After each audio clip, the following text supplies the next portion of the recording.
বৰহমপুৰ সমষ্টিৰ ননৈ সৰিয়হতলীৰ বাৰেগৈয়া মন্দিৰত সেৱা ললে মুখ্যমন্ত্ৰীগৰাকীয়ে।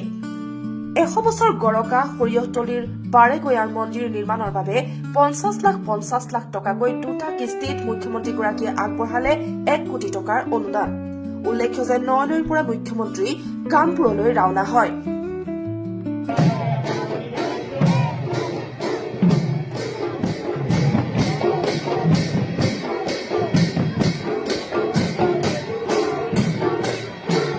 বৰহমপুৰ সমষ্টিৰ ননৈ সৰিয়হতলীৰ বাৰেগৈয়া মন্দিৰত সেৱা ললে মুখ্যমন্ত্ৰীগৰাকীয়ে।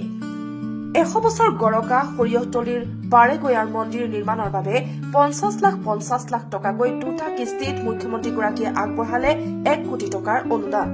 উল্লেখ্য যে ননৈৰ পৰা মুখ্যমন্ত্ৰী কামপুৰলৈ ৰাওনা হয়।